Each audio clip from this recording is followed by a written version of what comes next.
Americans are looking for more bang for their buck, and red states are winning the migration competition. New IRS data shows billions are moving out of high tax areas and into high growth states like, well, you guessed it, the Sun Belt. Oh, guess what? Shocking. Texas and Florida leading the nation in net inbound migration between 2022 and 2023. That is the latest available numbers.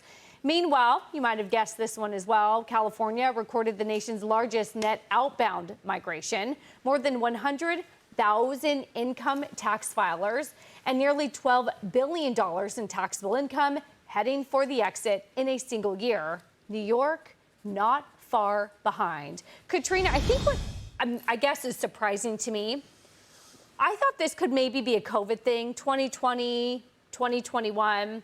But this data shows it's 2022 and 2023.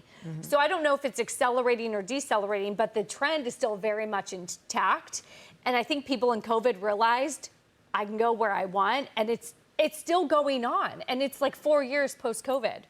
And Taylor, to your point, we thought during COVID, okay, this is temporary, but this time around, it's permanent because these CEOs are moving their businesses, they're moving their executives. You're seeing it, and evidence of that is also the private school system in Florida.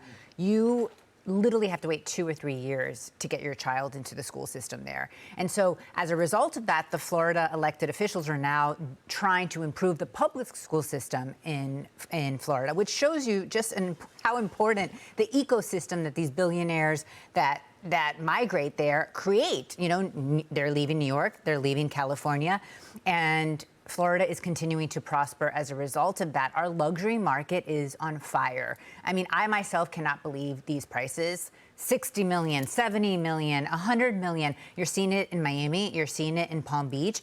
And the question everyone asks is it real? Is it real? And you're seeing that competitive nature in the ultra luxury market. Now, what about the first-time home buyers? That's a problem because the cost of everything is so incredibly expensive. And also the cost of things in Florida is also, continuing to increase. But as a whole, I would say Florida is on fire.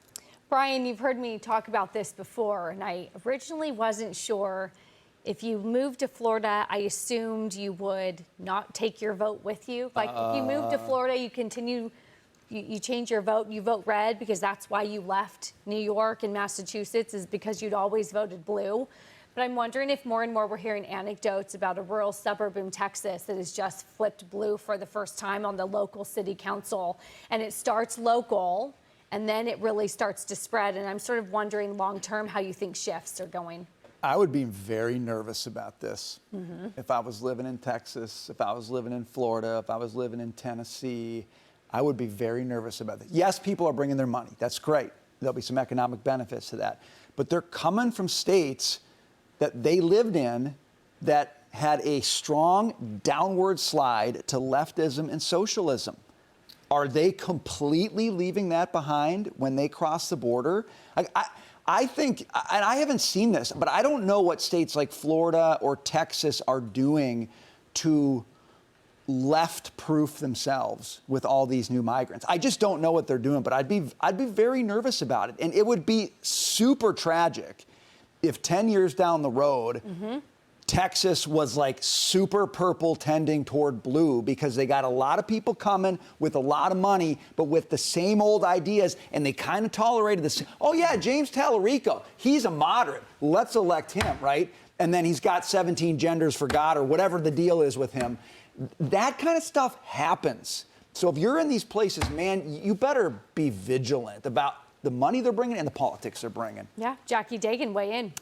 I can just say here in New York, when Mamdani was elected, there was this sort of undertone conversation. Oh, don't worry about it. Everybody who left already. Nobody else is really going to leave. Well, if you walk around the streets of New York and see what I see every day, you would understand why there are still people who might not have wanted to leave, but see this and say, I got to get out of here. And to your point, post-COVID, so many people have options with flexibility at work that they are able to do that. And people are exercising that option. I've talked to a few people who have told me, I didn't want to leave. I didn't want to abandon New York. But taxation policies, my safety is at stake, and just the city is turning into a pit of squalor, and I just can't live here anymore. So just when you thought nobody else could leave, if you make it bad enough, they will leave and find a way to go have a better life. Dagan.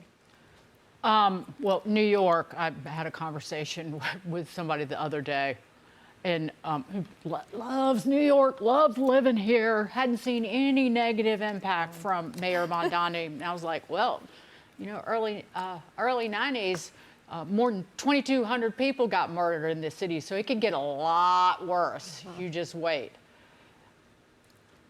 I want to talk about the states that these people are leaving, because those states' financials will get worse and worse and worse, and the living conditions will also get worse and worse and worse. Because what we've seen is you get the Detroit, you know, swirled down the toilet bowl, where the population leaves and they've got no one left to tax. So then they, you know, the tax base leaves, and so then they try to screw the people who are left there. And you wind up, if not technically bankrupt, theoretically you are bankrupt. If you look at, like, Washington State introduced its first state income tax this year. Oh, it's only for millionaires. Oh, it only hits 21,000 people. Oh, it's less than 1% of the state population. But these states never, ever cut their spending. In fact, they want to hand out money to illegal migrants and people who don't need or deserve taxpayer spending. So they don't cut, they tax, and then they wind up having to tax lower the threshold for these new and broadening taxes. And so if your folks are leaving your state, everybody starts getting hit. And then more and more people leave, and you just wind up with just a bigger hellhole than these places already are.